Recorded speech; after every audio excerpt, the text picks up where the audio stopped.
Funeral arrangements are still incomplete for artist Andy Warhol, who died Sunday in New York of heart failure. He was 58. Andy Warhol rose to fame in the 1960s as the groundbreaking leader of the pop art movement.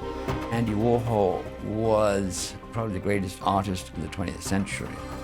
His images and ideas helped define American popular culture. Whether it was painting, sculpture, film, or music, he was on the cutting edge of everything. Andy changed the world. I mean, he really did change the world. He became as iconic as his paintings. Yet even as he achieved superstardom, he remained an enigmatic and controversial figure. Get a trash trolley in here now! At the age of 58, he died suddenly in the hospital. You think of your friends as forever, and then somebody says their heart's no longer beating. We've always questioned why and how could have it happened. Andy Warhol died of heart failure, unexpectedly and at a relatively young age. His death followed a gallbladder operation, but this is a routine procedure with a very low mortality rate, so it's highly likely that there are other factors that caused his heart to stop. I want to know, what exactly claimed the life of this controversial and fascinating artist?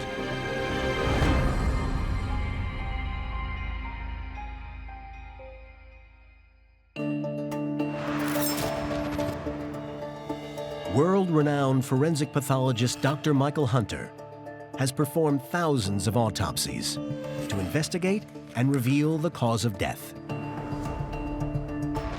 Today, he's the chief medical examiner in one of America's biggest cities. Following Andy's sudden death, an incredibly thorough autopsy was carried out by the New York Medical Examiner's Office. I have the highly detailed report here, and I'm going to use this to find out why he died, unexpectedly, at the age of 58. January 22nd, 1987, Milan.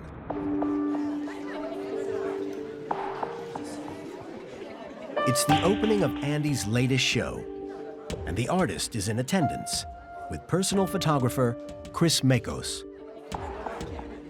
I was like in my 20s, and to fly back and forth to Europe supersonic with one of the great pop artists of our times, it was like a lot of fun. We both had a lot of fun.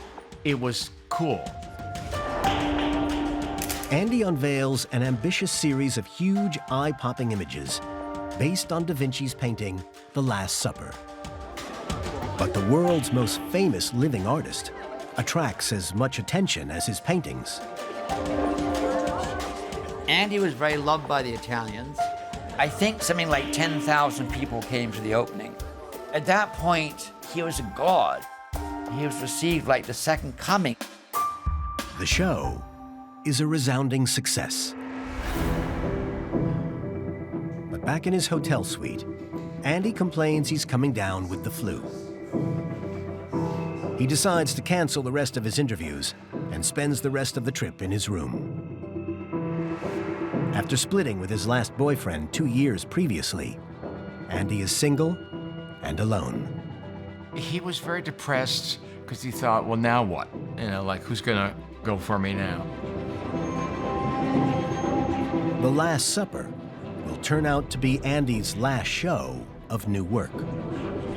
In less than a month, Andy will be dead.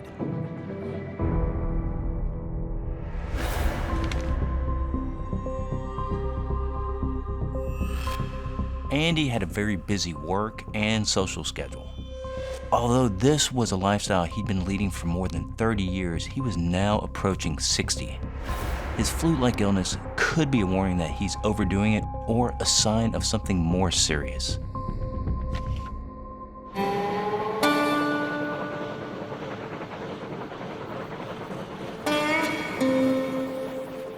Andrew Warhol was born in 1928 in Pittsburgh. Pittsburgh, Andy said it was the worst place he'd ever been to in his life. He said, I come from nowhere, I come from hell. His parents had fled war-torn Eastern Europe and Andy and his two older brothers were raised in the immigrant ghetto. He was very, very close to his mother. I mean, literally pinned to her side because he was frightened of being hit by his brothers or being made fun of. Pittsburgh's brutal working conditions led to the early death of Andy's father. But his dying wish was for his youngest son to make the most of his talent. He knew he was a special individual. He was an extremely good artist at a young age. His hardworking father left enough savings to send Andy to the Carnegie Institute of Technology to study painting and design. He was the only one that was provided for to go to college. So he's kind of the chosen one. After graduating, Andy headed for New York, with a thriving advertising industry capitalized on his unique skills. He was illustrating for all the major magazines and doing book covers and record album covers, and some very established shoe companies were hiring him, paying him very well. But Andy wanted recognition as a serious artist. He needed a big idea, and the new movement making waves on the art scene was pop art. By glamorizing normal things, a soup can, a dollar bill, he found his voice, he found his subject matter. Andy was holding a mirror up to society, showing what the American public was obsessed with, whether it was Hollywood, products, commercialism. The shy and awkward son of immigrants who once dreamed of fame was now the unlikely spokesman for New York's cutting-edge art scene. You have just then copied a common item. Yes. Well, why have you bothered to do that? Why not create something new? Because it's easier to do. He made the best of that shyness, and he came off as being eccentric and odd. Well, isn't this sort of a joke, then, that you're playing on the public? No. It gives me something to do. He was very short with his answers, and he'd say the most amazing things, sometimes absurd. But that was Andy. I don't think he was faking a personality. He was that way. Andy was feeling run down in the weeks before his death. But looking at pictures throughout his life, he seemed to project an image of ill health. He had a waxy, ghost-like complexion, and looking into his medical history, I can see that he had a childhood illness that may have been the cause. Andy suffered from something called St. Vitus dance. When he was 8, Andy suddenly lost control of his coordination. His shaking hands stopped him performing the simplest tasks, and his speech became slurred. St. Vitus dance is a condition which can occur after the bacterial infection associated with rheumatic fever. Streptococcus A bacteria triggers a response from the body's immune system. Antibodies attack and destroy cells in the part of the brain responsible for motor function. This results in uncontrollable fidgeting and a shaking of the limbs. This was a relatively common illness in built-up and unsanitary urban environments. It took 2 months of bed rest for Andy to recover from his St. Vitus dance, but the infection left him permanently afflicted. Childhood St. Vitus dance can lead to damaged heart valves, but according to his autopsy, Andy had no such pathologic changes. He did, however, suffer from a rash of reddish blotches brought on by his illness, and outbreaks of similar blotches would continue to plague him throughout his life. As an adult, Andy became obsessive over his appearance. He's got the bad skin, he's got the sloped shoulders, he's got the hunched, thing. He's going bald. But his physical flaws didn't curb Andy's unwavering desire for fame. He knew the power of advertising, whether it was the power of advertising in a magazine or the power of advertising yourself. He knew that to make this work, you have to make yourself a brand. And so his brand was this person, this persona that he created. He wanted to be as famous as the Queen of England. That was one of the funny things he said in the 50s. So the cartoon thing is all about recognizability and fame. And he emerges by the time the factory opens, where he's got the wig, he's got the makeup, he's got the costume.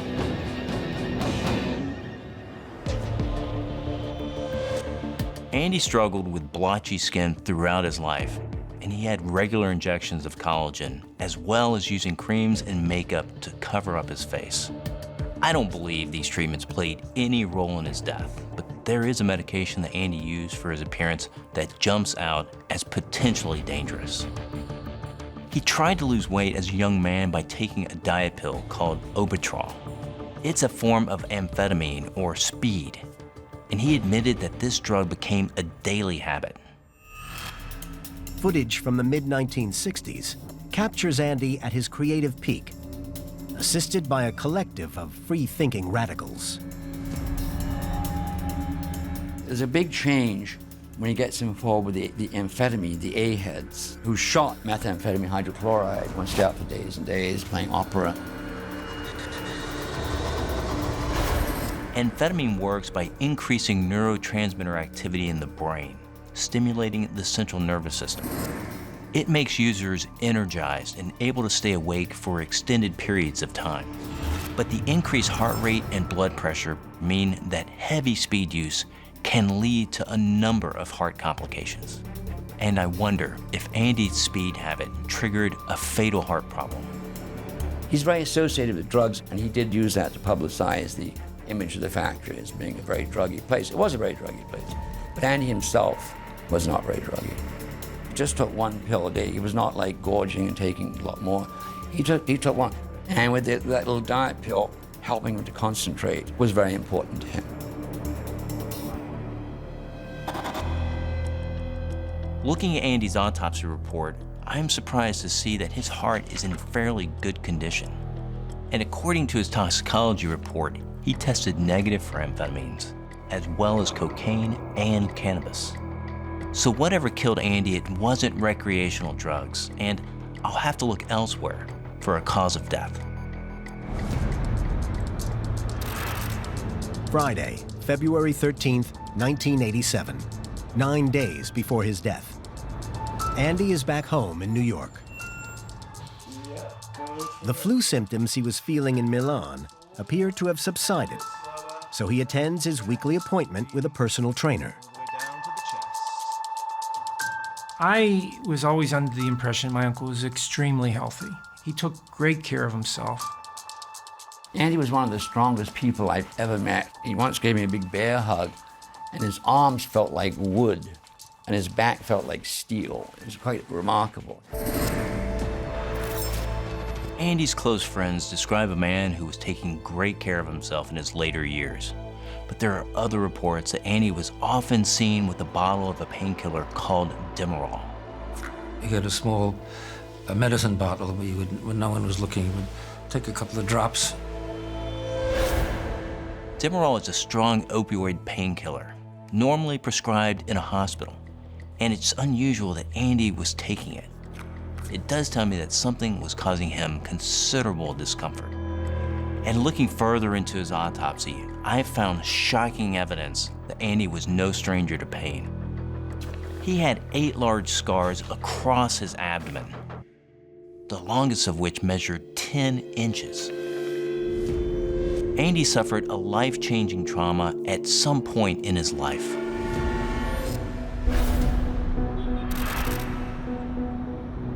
By 1968, Andy was concentrating his efforts on avant-garde filmmaking, and on June 3rd, one of his actors paid him a visit.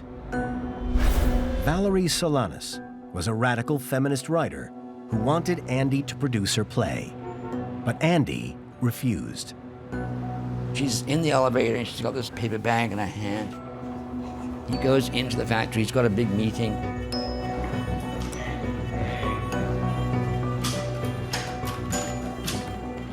He's on the phone.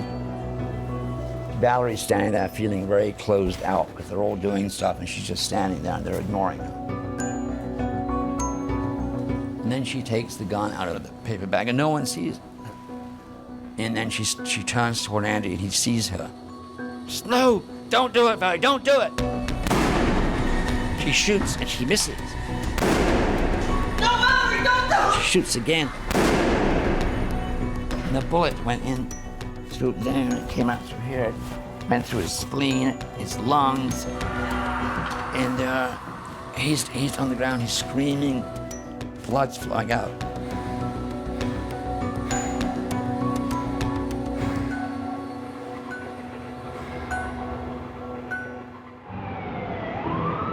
The paramedics come up the elevator.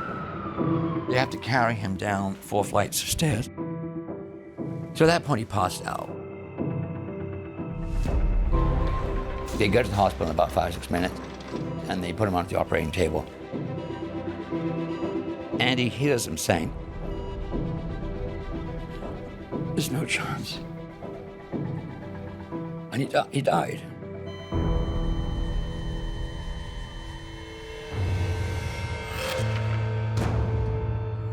Andy was shot once through the right lung. The bullet continued through his esophagus, his liver, his spleen, and intestines, emerging from his left side. The damage to vital organs and severe blood loss could easily have killed him.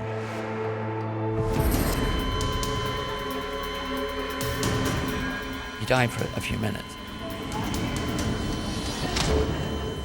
And then the surgeon brought him back.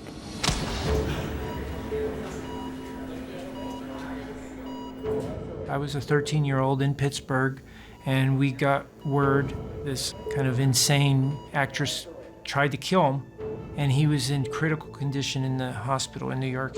It was a shock. While Andy was in intensive care, his would-be killer handed herself in to police, claiming she shot him because he had too much control over her life. Valerie Solanas was charged with assault and attempted murder, and later diagnosed with paranoid schizophrenia.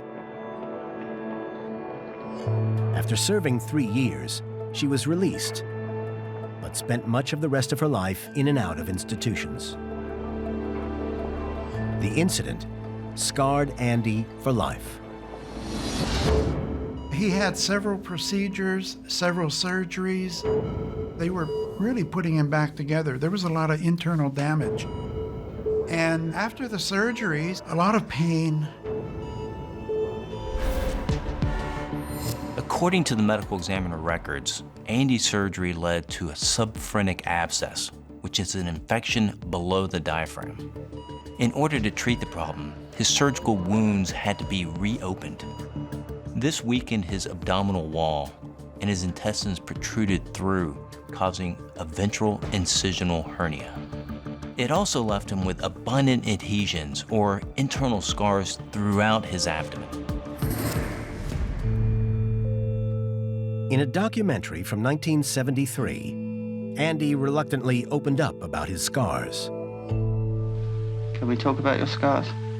Oh, yeah. That was from when you got shot, your accident, yeah? Yeah. That must have been awful. Oh, no, I look like a Dior dress. No, an Yves Saint Laurent dress. A lot of stitches. Did it change your life much? Oh, I don't take off my clothes. But that's the only thing it changed. Oh, yeah. Andy had to wear a girdle to hold in his hernia for the rest of his life. But there's a more significant consequence of his surgery. He had his spleen removed, which plays an important role in the body's immune system. Without it, Andy would have been at greater risk of developing infections. And the fact that he was having some flu-like symptoms in the months leading up to his death does ring alarm bells.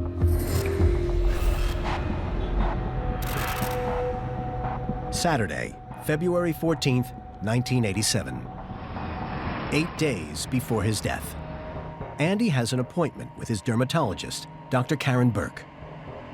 It was a usual Saturday morning sort of drop in to say hello. Andy has regular treatments for acne, as well as anti-aging collagen injections, to reduce his wrinkles.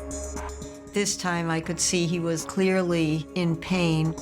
Andy complains of a pain in his right side. When he described the pain to me, I told him to call his physician, Dr. Cox. I think you should call your doctor. I advised him to go home to rest. And later that evening, he said he felt much better. The pain Andy experienced was on the right side of his abdomen, in the area of his old injuries. Long-term pain from internal adhesions like Andy's is quite common, but I wonder if the pain is something else. Reading further into his reports, I can see that Andy had a gallstone that was yellowish in color and measured 2 centimeters in diameter, or less than an inch.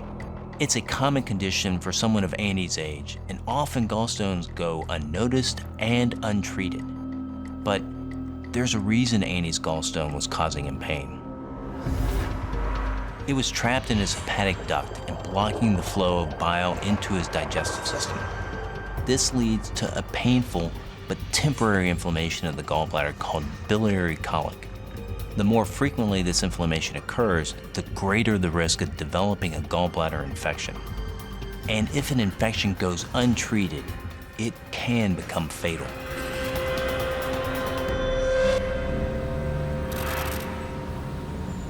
February 17th, 1987, 5 days before his death. Andy is in New York's Tunnel Club at a catwalk show for Japanese fashion designer Koshin Sato. The last time I saw him was at the Tunnel at the fashion show. He was hired as a model, and it was very cold and very drafty down there. He looked a little bit gaunt. He already was quite thin, and to see your friend thinner was disturbing. The pain of biliary colic is often at its greatest after eating certain foods, so patients can experience decreased appetite. Andy's noticeable weight loss suggests the condition had been affecting him for a number of weeks. They were dressing him, and he started to really go into some kind of a weakness, and he couldn't stand well. And we could not talk him out of pursuing it. He went on and did the show.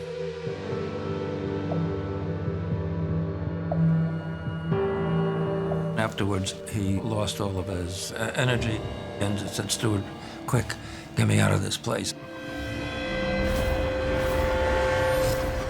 Andy was rumored to have been taking a strong painkiller in the weeks prior to his death. This, coupled with his weight loss, suggests his gallstone had been giving him pain for a while. But looking into Andy's medical history, I found something that takes my investigation in a whole new direction. Andy's pain began 14 years previously.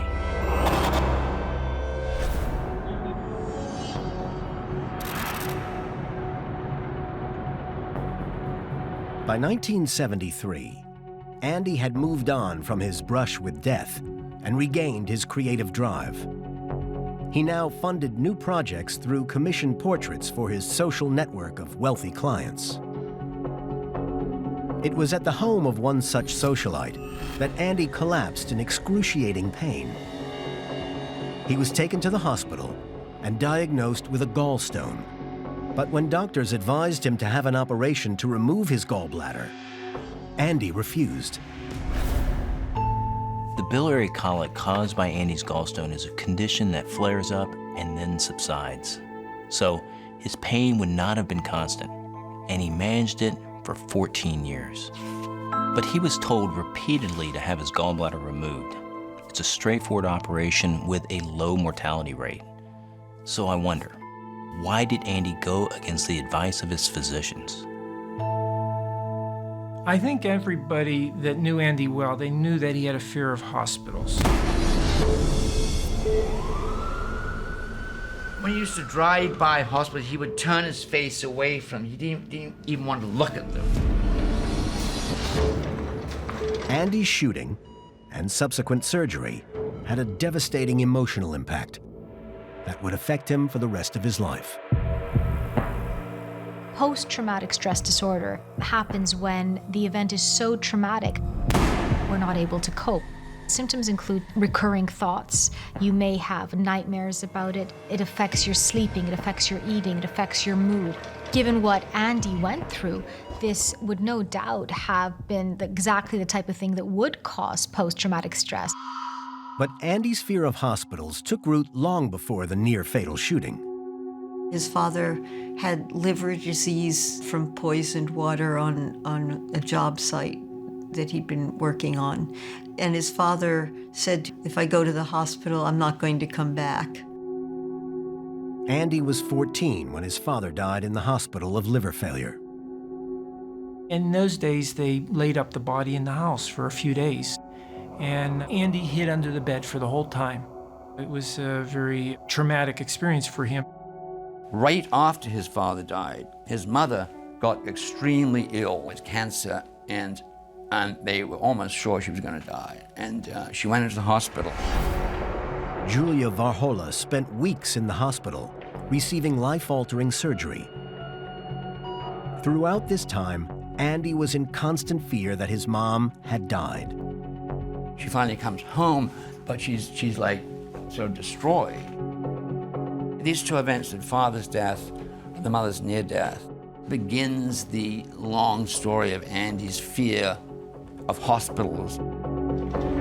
Hospitals become not a place where you go to get better. It's a place that you go in and they take a little piece of you and they somehow distort you. Wednesday, February 18th, 1987, 4 days before Andy's death. He finally tells his physician, Dr. Denton Cox, that he's been in pain for several weeks. Okay, Andy, do you mind just lying up on the bench there, please? Dr. Cox takes a sonogram of the area, and after a thorough examination, concludes that Andy's gallbladder is so badly infected, it's in danger of becoming gangrenous.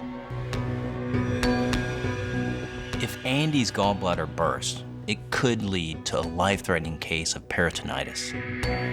This can lead to an infection of the tissues that lines the abdomen, spreading quickly through the bloodstream, infecting major organs, and causing death through septic shock. Andy is a walking time bomb until he gets his gallbladder removed. Desperate to avoid a stay in the hospital, Andy seeks a second opinion from leading surgeon Dr. Bjorn Thorbjornsson. Both doctors are in complete agreement. You must have an operation. Andy needs an operation immediately. But Andy won't hear of it.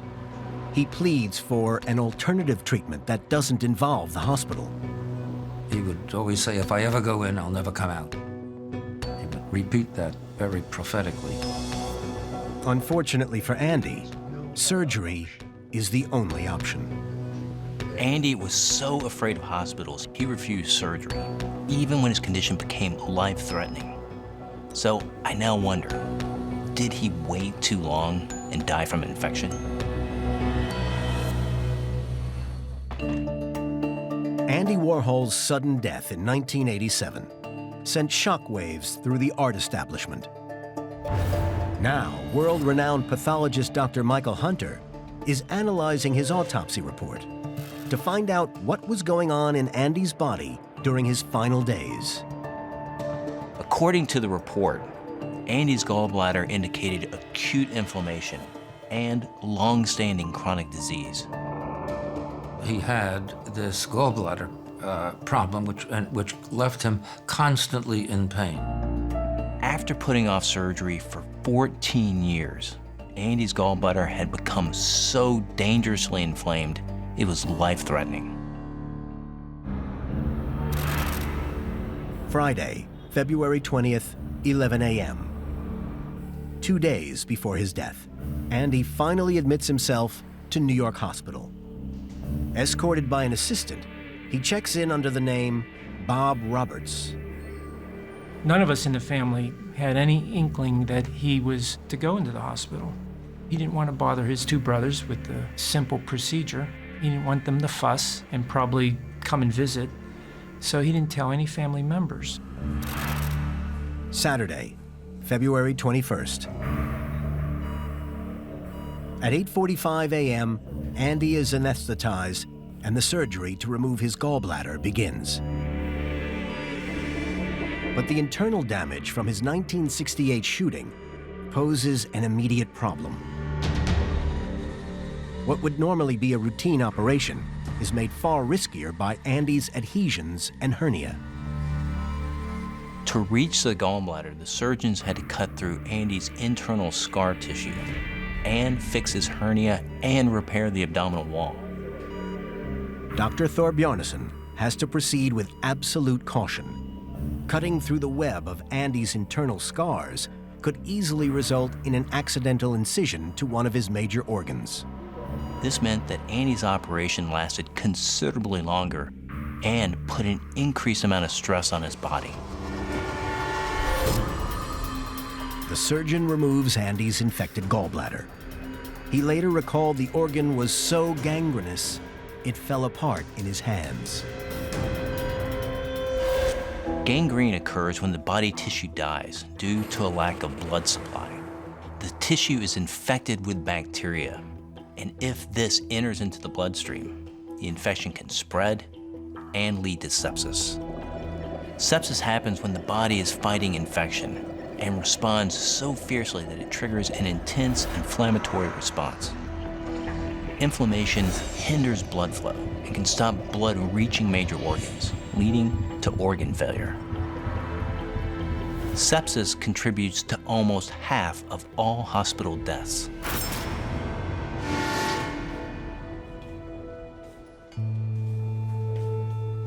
By the early afternoon, Andy is out of the operating room. The operation was perfectly fine. There were no complications. And by 3:30, he was in his room and was fine. The notes in Andy's autopsy describe his operation as uneventful. Despite its complexity, it was a success. Andy is well enough to walk around. He's informed that he will probably be discharged sooner than expected. I spoke to him on Saturday evening, and he told me that he thought he would be going to the ballet the next day.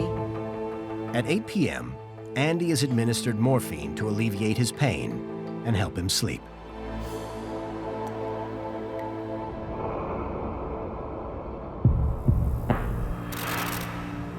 February 22nd, 2 a.m. A private nurse has been hired to monitor Andy's condition. But Andy is sleeping, and rather than check his vital signs, she decides not to wake him up.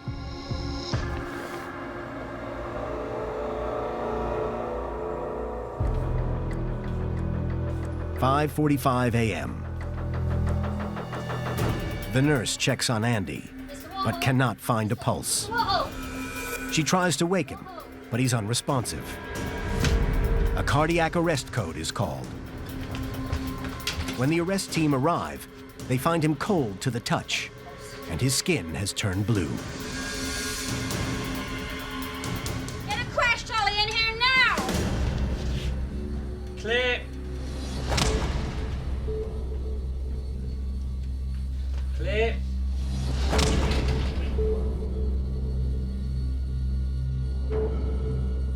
At 6:21 a.m., Andy is pronounced dead. Funeral arrangements are still incomplete for artist Andy Warhol, who died Sunday in New York of heart failure. He was 58. When I got that sudden news that he passed, it was a shock. I mean, it was a shock to everyone. Everyone never expected it. My first response is, well, who am I going to talk to? It was a very strange, odd feeling. Who am I going to talk to? My close friends, we all had the same feeling, a sense of loss. Looking back on it, I wished I had called him just to say hi and see, how are you doing, Uncle Andy? We're thinking about you. What are you involved with now? I wished I would have, but we kind of lost that opportunity.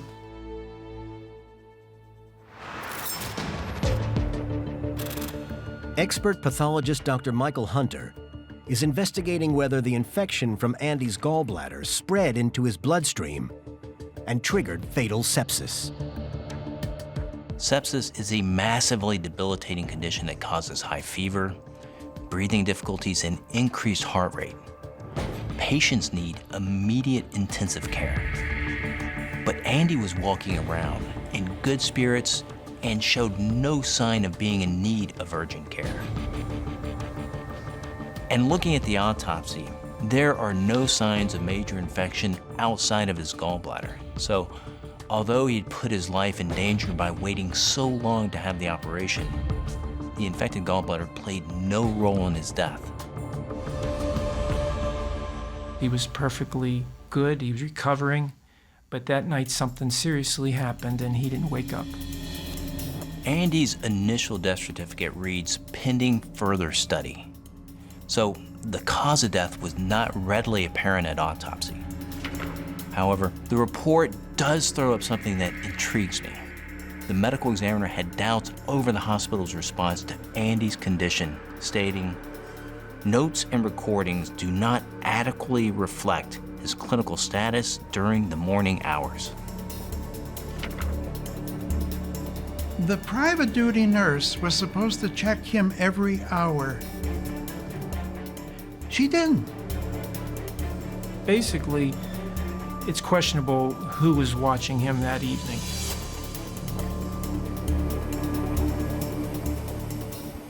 In the following years, there was a wrongful death suit brought against the doctors, the nurses, and the hospital.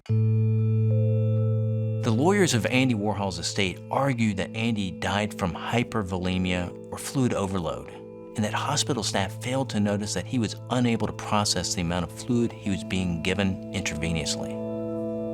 The real criticism was that he had received too much fluid and he was not releasing it. He was not getting rid of it. So ultimately, it was his lungs that filled up. Fluid overload is essentially drowning from fluid in the blood being forced into the lungs. And the autopsy shows that Andy's lungs were congested and filled with an abundance of frothy, pinkish fluid. In 1991, New York Hospital agreed to an out-of-court settlement, paying the Warhol estate $3 million. While question marks remain over the hospital's level of care towards Andy, Dr. Hunter believes there could be another explanation for the fluid in his lungs. The fluid in his lungs was pulmonary edema, which occurs when the heart stops functioning properly. Blood gets backed up in the blood vessels around the lungs. As pressure in these blood vessels increases, fluid is pushed through the capillary walls into the lungs' air sacs. So, in my opinion, the congestion of his lungs was caused by his failing heart, not the intravenous fluids administered by the hospital. In fact, the circumstances surrounding his death are very consistent with something else entirely: a morphine overdose. Pulmonary edema is a common signifier of opiate deaths, and urinary retention is also a side effect of an overdose. I can see that Andy's bladder is distended. There's 800 cc's of urine in his bladder, which is a tremendous amount. Andy was given morphine at 8 p.m., and it does show up in the toxicology report. But the amount is minimal and nowhere near overdose levels. So I can discount morphine overdose as well as infection and fluid overload as causes of death.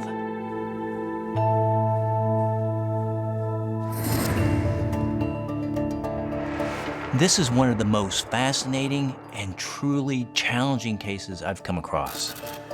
Andy's autopsy was as thorough and detailed as possible, and the examiners left no stone unturned in pursuit of an answer to the question, what killed Andy Warhol?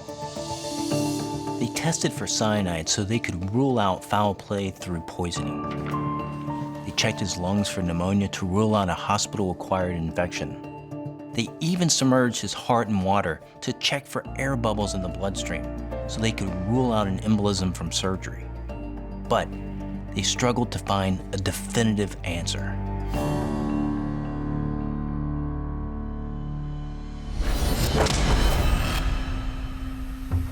Ultimately, the cause of death was the one thing that doesn't show up in an autopsy: a cardiac arrhythmia.